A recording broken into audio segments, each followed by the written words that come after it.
Welcome to Locked On Cardinals for Monday, November the 29th. We've got Ryan Finkelstein of Locked On Mets on the show today to talk about the Steven Matz signing and why he also agrees that Steven Matz and the Cardinals make a good fit. We're also talking Marcus Stroman, Max Scherzer, and other Mets news as well as a busy weekend in the sport of baseball. All that and more coming up on today's episode of Locked On Cardinals.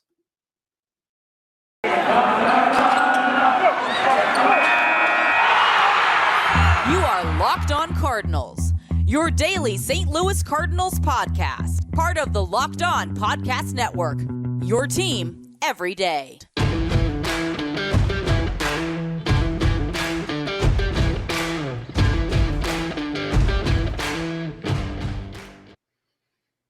Happy Monday, everybody. It's been a hectic last 48 hours, 72 hours if you're a Mets fan in the baseball world as the CBA deadline approaches.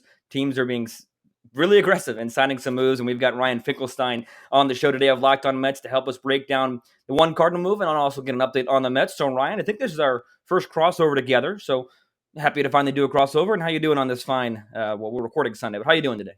I'm enjoying this because it's giving me a second to stop just refreshing Twitter and finding out about the Max Scherzer deal. So this is good for my mental health to take a minute and just talk some baseball instead of look at Twitter. I'm not going to lie. I still have Twitter, the tab open. So that's good. You let me know. Let me know. We'll definitely have a bunch of stuff to talk about. But we connected on, I think it was Wednesday or Thursday, trying to get something set up. And because the Cardinals signed former Mets starter Steven Matz, Rookie of the Year finalist, longtime Met, had a really solid season in Toronto. You mentioned on off air you have the Matz shirt on. If you want to show the YouTube viewers the Matz shirt. That's right. I love it. So what was your initial reaction? Break it out. What was your initial reaction when you saw Matz land at the Cardinals and your reaction to the length, 4 years, $44 million, could have got up to 48? What's your reaction and assessment of that deal? Well, I thought this is the perfect landing spot for Steven Matz. I mean, the Cardinals have a great defense. Steven Matz could certainly benefit from that. I think it's a great fit for him. Just his personality, I could just picture it, as weird as it is to say that. Something about certain guys with certain teams, it just kind of makes sense. Steven Matz is not going to be the ace of your staff, but what he is a major league starting pitcher, and there's value in that. And the contract he got is nothing crazy. The incentives at most is getting $48 million. I think if you're talking about a starter that I think at his best can be your number 3, maybe more of a back end guy, but still, I think what he's done over his last couple of years is he's actually gotten healthy. He's been dependable. And if you just throw out 2020, he's had some really nice numbers his last 3 years. Absolutely. 2020 was definitely the year that I was looking at that I was like, whoa, that was a bad year. And again, COVID year, things might have gone wrong. I don't know, injuries like you mentioned. But the one thing that stood out to me was the length. 31 years, 4 years, 31 years of age, 4 years of the contract length. A little long, if I'm being honest. I would have been happier with a 2 or 3 year deal. But maybe it was that 4th year that really pushed Steven Matz over the edge to say, okay, I want to be a St. Louis Cardinal, because we'll get to it in a moment, but there was a certain Mets front office member that was unhappy with the way the Steven Matz deal landed. But I think that you hit the nail on the head. I think that I talked about last week, that this Steven Matz is a match made in heaven. He's a ground ball pitcher. He's somewhat quiet spoken, but goes out there and does his job. He's a Cardinal. He's a prototypical Cardinal. He's not going to go out there and line up the radar gun. He's not going to go out there and strike out the world. But the ground ball percentage is above league average, well above league average.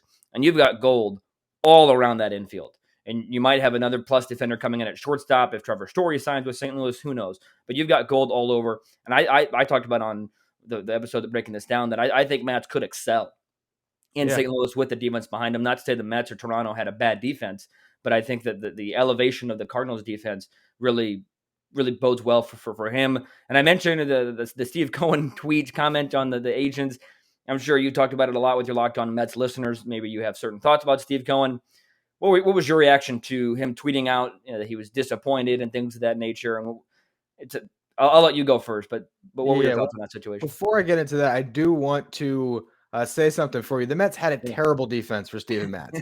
So, he did not have the benefit of what the Mets were this past year, where they finally did become a good defensive team, as they actually had an analytics department, which they didn't have when Steven Matz was a Met. But when it comes to Steve Cohen, I hated that tweet. There's, right now, you cannot be upset with Steve Cohen when you're coming from the Wilpon era. And the fact that the Mets are even in on Max Scherzer and all these names. They had all these great signings over the weekend. That is the great blessing of Steve Cohen and all of that, financial backing he's giving the Mets. But at times he puts his foot in his mouth. And on that specific occasion, you don't need to be calling out Steven Matz's agent. I understand that he thought that there was some type of a deal that was going to get done. Apparently there was a Zoom call between Steven Matz and Steve Cohen.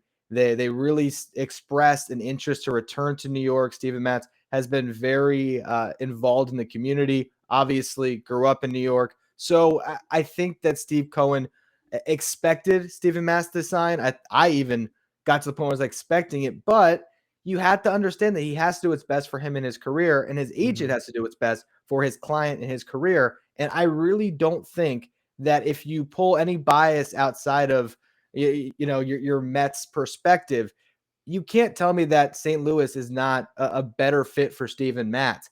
I think that coming back would have been attracted to him personally, but I don't know if it's the best thing for his career. For his career, signing with the Cardinals is definitely the best move. He got a good contract. He has the peace of mind on a 4-year deal. I think you're going to get a better Steven Matz because of that as well. I do want to mention that Steven Matz had to pitch this last season under the pressure of a contract year after he got traded, but essentially got cut. I mean, the Mets did a pretty good job getting prospects for him, but that was them waving goodbye to Steven Matz, which was, by the way, a year earlier. So the fact that the Mets would be upset about Steven Matz not choosing to come back when they discarded him is another wrinkle to it that just made it a really bad look. But again, I think for Steven Matz on a 4-year deal, he's going to be comfortable, and I think he can really, just perform as a professional. I think he's going to give you the best version of himself the next couple of years.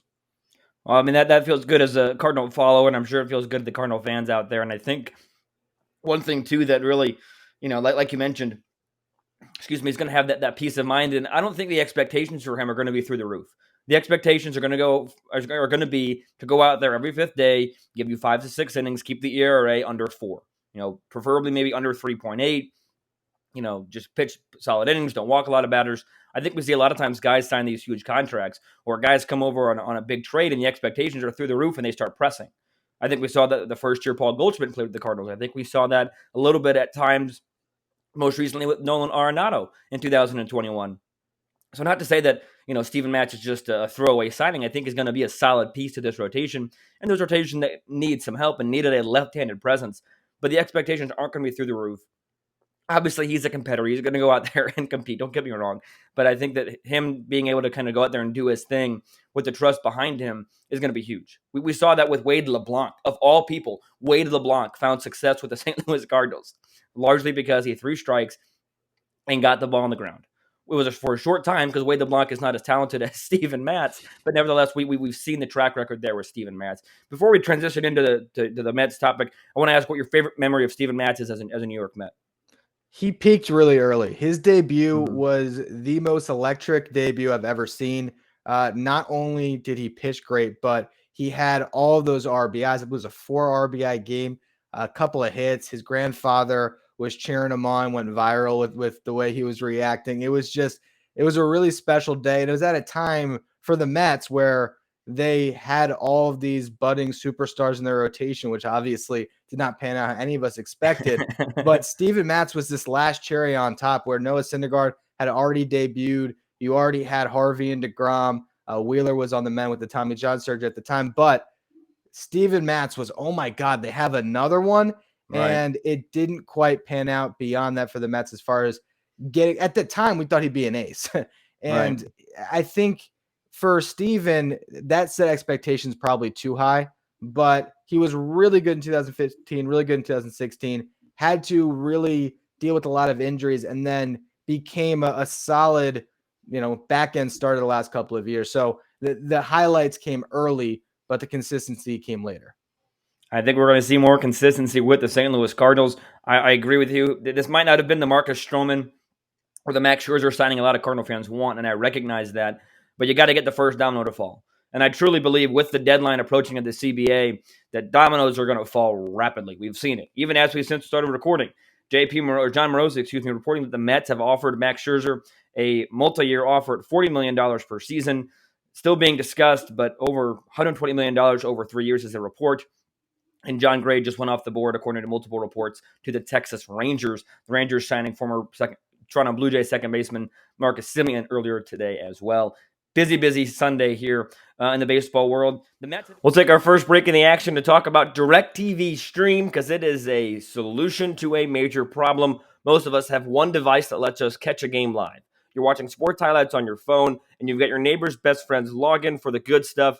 Well, I want to tell you about a simple way to get all the entertainment you love without the hassle, and a great way to get your TV together, DirecTV Stream. It brings your live TV and on-demand favorites together like never before, so you can watch your favorite sports, movies, and shows in one place. No more juggling remotes. No need to buy another device ever again. And the best part, there's no annual contract. Get rid of the clutter and the confusion and get your TV together with DirecTV Stream. You can learn more at directtv.com. That's directtv.com for more information. Compatible device required. Content varies by package.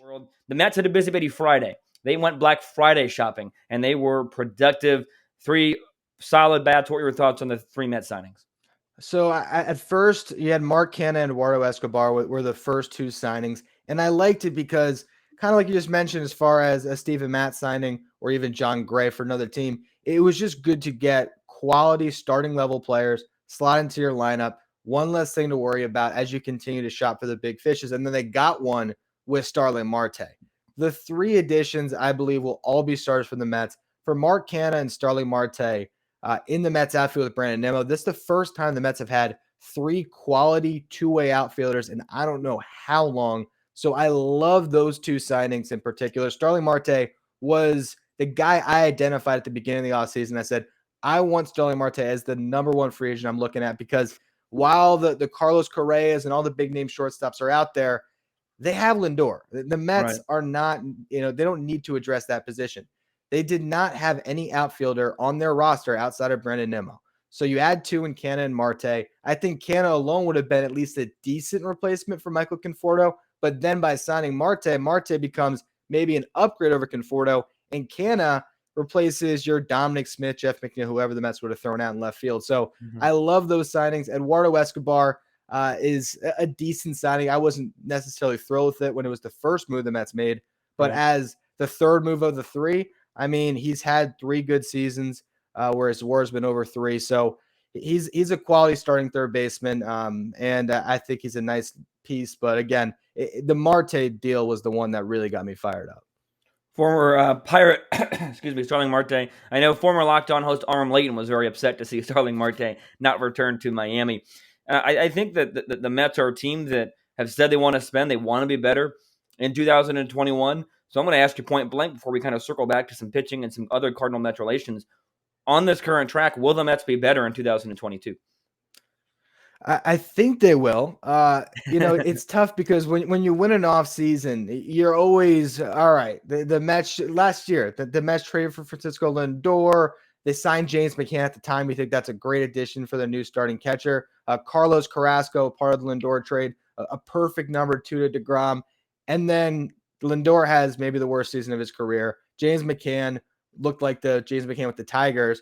And then Carrasco didn't pitch until the second half on a bad hamstring and looked terrible. So it's hard to say off of the offseason, but they look like they've gotten a lot better. And Steve Cohen is clearly just pushing all his chips on the table and trying to win through free agency. That doesn't always work. But I'll tell you one thing.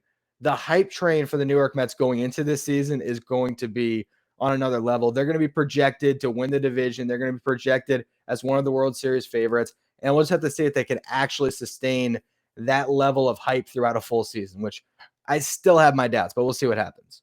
I think hype is one of the hardest things to keep going in baseball. It's a grueling marathon, 162, and who knows, what ups and downs, what injuries happen. Is Jacob deGrom going to ever pitch a full season? Who knows? Nobody really knows the answer to that. We've got other Cardinal and Mets relations because a former Met, Marcus Stroman, who's very vocal, very outspoken. He stands up for what he believes in, and it believes in himself first and foremost, and has a lot of confidence. He's been very outspoken. I don't think he's mentioned the Mets by name, but kind of saying they want Gausman more than Mets. There was one other name, I believe, that Stroman Robbie Ray, he mentioned, Ray, okay. and Scherzer, obviously, that they clearly want more. Yeah, and Gausman's gone. He went off the board a little bit before we started recording to the Blue Jays, according to reports. Marcus Stroman's an interesting character. I think there are a lot of suitors out there for Marcus Stroman. He had a very effective 2021. The wins weren't there, but wins are a dying breed in today's baseball game. What are your thoughts on the Marcus Stroman situation as it stands right now? Because I'm saying to myself, if the Mets go all in on Scherzer, and if they're reported to be all in on Gausman, there were reports that they offered Gausman more than he signed with Toronto. I think you might have tweeted this out as well, so I don't want to take credit from it, but I think you might have tweeted something to this effect, that it's going to be awfully hard for the Mets to come back to Stroman saying, hey, we lost out on 3 guys. Can we sign you now? Yeah, I don't see that happening. I mean, look, you never know. Right. There's still a world where the Mets have the best offer on the table. Marcus Stroman, from the way he has been tweeting, it feels like he was hurt by the way the Mets have approached this free agency. Now, he would not want me talking for him with that. I'm sure he wouldn't appreciate me basing that opinion off of his tweets, but he certainly has indicated that the Mets have other pitchers they've been more interested in. And he's also expressed an interest to return to the Mets that didn't seem to be reciprocated. So I think he's going to go elsewhere. The one thing I'll say about Marcus Stroman is I think that this is playing out great for him. Scherzer's going to come off the board soon. Then you basically only have Robbie Ray and Marcus Stroman atop the market. He could wait until after the CBA expires and the new deal comes up and then be sitting as the only real impact starting pitcher on the market. He set his price tag pretty high. From what we heard at the end of the season, and the reporting has kind of stayed the same on this, he wants $25 million a year, and he wanted 6 years. Now, Gausman, coming off a better year, just got 5 for 110. So I don't know if he's going to get $150 million, but if they have basically made that their price point, there could be a team that eventually just meets them at that. And you know what? After the Mets struck out on everybody, maybe that's the way he comes back. Maybe because they might be the one team that's willing to meet that price. But when it comes to the Cardinals, Marcus Stroman, perfect fit. I mean, talk about a ground ball pitcher. I mean, Yeah. Marcus Stroman, maybe one of the best ground ball pitchers in baseball. So that makes a lot of sense. And if they can end up with Stroman and Matz, that's going to be a really revamped rotation for the Cardinals. Yeah, if they do sign Stroman, there are going to be some trades made, because as of now, they have 5 starters. They're going to have Jack Flaherty, Adam Wainwright, Steven Matz will likely slot in at 3, Miles Michaelis, and Dakota Hudson. Probably Michaelis becomes your 5, but you're not moving any of those 5 to the bullpen. Wainwright and Flaherty aren't moving, and Michaelis and Hudson are definitely starters. So if Stroman is signed, which is not out of the realm of possibility, there definitely is a route to Stroman signing and then trades being moved. Maybe instead of signing the left-handed impact bat off the bench the Cardinals do need, maybe you trade for him by giving up a Michaelis or giving up Dakota Hudson. Who knows? There are a lot of different routes to go, but you mentioned waiting until the CBA deadline expires. Obviously, that's why we're seeing all this movement. If I'm a player, I don't know when the CBA will be agreed upon again. There have been some reports saying the season's going to be delayed. Others are saying it'll be a few weeks. We're seeing reports all over the place. If I'm a player, I'm not waiting. I'm doing exactly what all these other guys are doing. I'm getting my money now. You might get more now than you would after, especially if it's agreed upon, let's say in mid-February and spring training is pushed back. Then you push back opening day. Teams are going to be like, well, we don't really need June anymore. You know, that you might get more if you do it before the CBA expires the first time. Agree, disagree? I definitely agree. I also think that we forget the personal side of these things. And Yeah. with the NBA and their last lockout, if I remember correctly, the lockout ended and that was a shortened NBA season. They jumped right into training camp. I mean, it was like a week. So if you are a free agent right now, you want to get a deal done because you want to know where you're going to be in spring training. You want to know where you're going to be living. You want to be able to get your kids enrolled in school, buy a house, all that good stuff. So that is, I think, one of the big motivations right now for some of these guys. They just want that peace of mind to know, okay, I'm an Angel, I'm a Met, I'm a Cardinal, I'm whatever. I can now plan my life as we all just sit and wait on pins and needles to see when this deal gets done. I hope it does not push the season back. We just watched a shortened season. I would hate to see another one. I doubt that we would see a 60-game shortened season, but even if it was a 120-game season, we love baseball. We want to see 162 games played. We want the season to be on a normal schedule. So hopefully these two sides can get a deal done. But I think considering the frantic approach everyone has right now, that also tells me how uncertain this is. If this was just going to be 2 weeks, I don't know if we'd be seeing this much action. I think this shows I agree. both sides are really uncertain how this is going to all play out. One last break in the action to talk about Cyber Monday, and the website to go to is built.com. They've got 20% off everything delicious and healthy at a minimum. That is 20% off site-wide, and even bigger discounts on Built Boost, broth, and Built Swag, including a couple of brand new flavors. A new Built Bar flavor that just landed is Caramel Almond Delight. It delivers on everything it promises. Caramelized chocolate, check. Almonds, check. Delightful, double check. Be sure to get yours before they're gone. 150 calories and 17 grams of protein. And if you want more of a Built Bar Puffs, you might want some white chocolate cheesecake, which is a limited time flavor. It's a yummy protein treat filled with a marshmallowy center covered in white chocolate. 140 calories, 17 grams of protein. 'Tis the season to save and to give your taste buds the gift of Built Bar. Get to Built.com for those incredible tasting new bars and 20% off everything. You won't want to miss this Cyber Monday deal, so head over to Built.com, enter the promo code LOCKED20, LOCKED20, before it's too late. I agree, and I think that there was a big feeling of this coming in 2020, when all the other leagues were debating on how to come back safely, how to come back in a bubble for the NHL and NBA, what protocols we're going to have in place. And you have MLB over here, which is probably the sport best inclined to play during a pandemic, being outdoors, debating over how much money players are going to make versus how much the owners are going to lose, et cetera, et cetera. When the debate became about solely money, and again, money's important. They play this game at a high level. They deserve to make money. But that, to me, was a big sign that a work stoppage is coming. If they can't agree to try and get baseball played in a pandemic, what's the rush to do it now? You know what I'm saying? Obviously, to make money at a certain point, you're going to have a season, right? But it'll be interesting to see whether or not the pressure of not having another shortened season will overcome it and make it a shorter lockout, or saying, hey, no, we're going to get this right, and we're going to make sure we take our time with it because we're good. But I think a lockout right now, or I guess I should say a delayed season right now, is just about the last thing baseball needs. It's been trending down for years and years. Baseball needs to have a full season. They've got incredible marketability right now. You've got Harper. You've got the young stars of Acuna, Soto, Tatis, Wander Franco out there in Tampa that you can market. This could be a beautiful time for baseball. They need to get a deal done. And I know it's not as simple as that. You've got a lot of things that need to work out, but I think a deal does need to be done sooner rather than later. I don't think that that's a hot take, but it's a take that I've got. So we've talked about Max Scherzer a little bit. Max Scherzer from the St. Louis area, went to Mizzou, Missouri native. The Cardinals have always somewhat been linked to Max Scherzer since he's been a free agent in the trade market. But it was reported today, I believe Jon Heyman had it first, or on Sunday, the Mets are hard in on Max Scherzer. I talked about John Morosi's tweet earlier. The Mets landing Max Scherzer would, assuming DeGrom's healthy at some point during the season, that's a pretty lethal 1-2 combination. And pretty much any series you play against the Mets, you're going to face one, if not both of those starters. Obviously, Scherzer to the Mets must seem extremely attractive to you. I never thought I would see the day. Never. Oh, I don't either. When I saw that tweet, I was like, you're lying. That can't be true. Yeah, no. And the reason why I think this is still lingering is I think the Mets have the best offer on the table. And I honestly think Scott Boras is on the phone trying to convince Max Scherzer to play for the Mets. I don't think that Scherzer ever wanted to play for the Mets. He had a lot of years pitching against the Mets. Right. And the Mets were a laughingstock for a lot of those years. When they weren't good, there was always turmoil. So do you really want to sign up for that?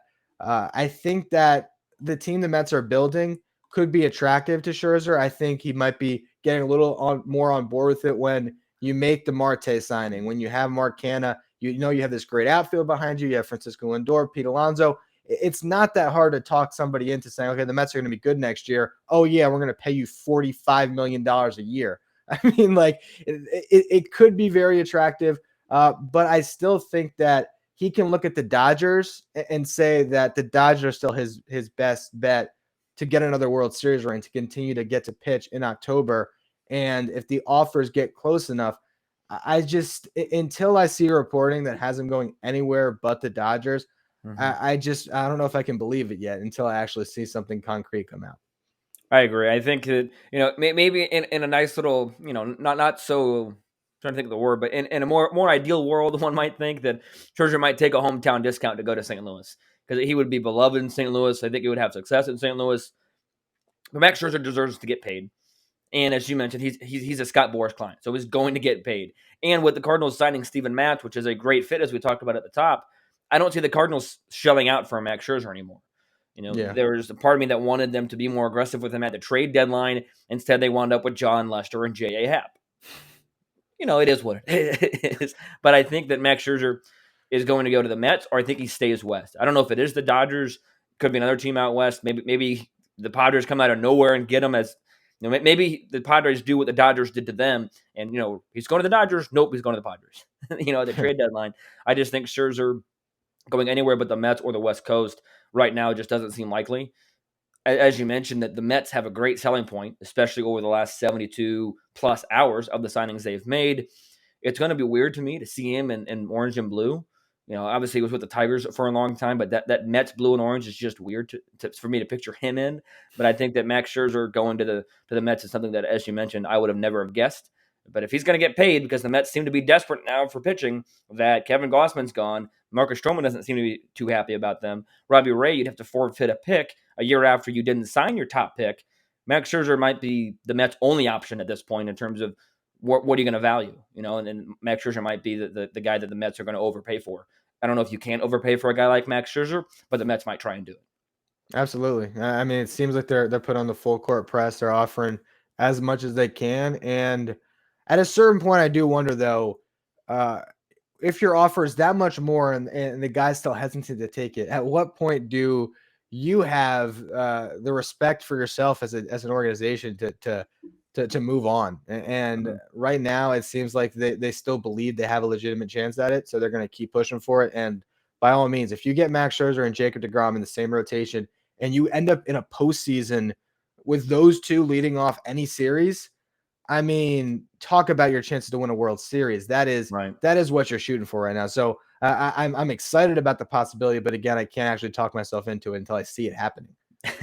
Yeah, it could be a while. Next 48 to 72 hours, as if the last 48 to 72 hours have not been crazy and wild. It's Monday when this is being dropped. A lot of stuff could happen between Sunday 9 o'clock Central and the time you listen to this or watch this. But Ryan, I want a bold prediction for before the CBA ends on, I believe it's Wednesday or Wednesday night. I want a bold prediction for who goes where. And just for the listeners, I did not prompt him on this, so he's on the spot. He's extremely impressive for what he comes up with. I guess the boldest prediction, I guess there's been some reporting, so I don't know how bold it is that there's been some reporting, but I could really see the Rangers pairing Marcus Semien with Trevor Story. I see that as a legitimate possibility right now. Other than that, I guess, I don't know if this is a bold prediction, but I don't think that you're going to see. Okay, I got one that actually might be bold. It took me a second to think of one. All right, here we go. Max Scherzer will be the only Scott Boras major client that will sign before the CBA expires. So I think Seager, Correa, Bryant, I think he's going to push all those back. Scott Boras has really pushed his guys back over recent years. When did Bryce Harper didn't sign until like February? After spring training started. Yeah. So I could see Boras holding all those other guys back. But Max Scherzer, the way the starting pitching market is moving, obviously they're going to get something done now. I like it. And I think that if Scherzer's not signed by Tuesday, and that's before the deadline, but I'd be shocked. With all the reporting that we've seen, not even to the Mets, just anywhere, I'd be shocked if he's not signed by Tuesday. Very non-Scott Boras client-like, as you mentioned, but I'd be shocked if Scherzer was not signed. I'll go bold prediction as well. And again, I thought of this question last minute. I was going to wrap it up, and then I was like, no, we're going to have some fun. So this is also my first time thinking about it. But I'm going to go close to home. I'm going to go St. Louis. My bold prediction, I think the Cardinals get Trevor Story. I just feel like Semien signing is going to be a domino fall. I think that Story is going to sign before the CBA expires. I would go bold prediction Stroman, but I think Stroman signing isn't as bold because I think, as you mentioned, with the way their starting rotation or starting pitching market is going, wouldn't be a shock to me if Stroman gets signed. But my bold prediction, Trevor Story to the St. Louis Cardinals, because the Matz move alone, while it's a fine move and I was happy with it, if it's the only move the Cardinals make this offseason, that's a loss. Steven Matz is not the kind of guy to have all your chips on the table on him and not sign anybody else. No disrespect to him, but I think if you would have signed Marcus Stroman and that's your only move, you could find a way to twist my arm to say, okay, that's a win of an offseason. again, all due respect to Steven Matz. I think he's going to do great. But Steven Matz is not the kind of guy to put all your chips on the table for. So my bold prediction, the Cardinals are going to be aggressive before this deadline ends. It's going to come out of nowhere. I'll probably be in class when it happens and have to wait. But my bold prediction is Trevor Story to the Cardinals. I think that he reunites with Nolan Arenado and has a great 2022. So, Ryan, that'll do it. You can go back to refreshing Twitter. I'm going to do the same, see what news we can get to break in the next couple hours. But before I go, why don't you give your accounts and where people can find your work for my Locked On Cardinals listeners? All right, you can find Locked On Mets wherever you get Locked On Cardinals. We're on YouTube as well. You can follow me on Twitter at Finkelstein Ryan and follow the show at Locked On Mets. Love it. Thanks, Ryan. I appreciate your time. And who knows, maybe you'll have a Max Scherzer breaking episode out. But until we talk to you next time, Locked On listeners, be sure to stay safe, stay well, and have a fantastic rest of your day.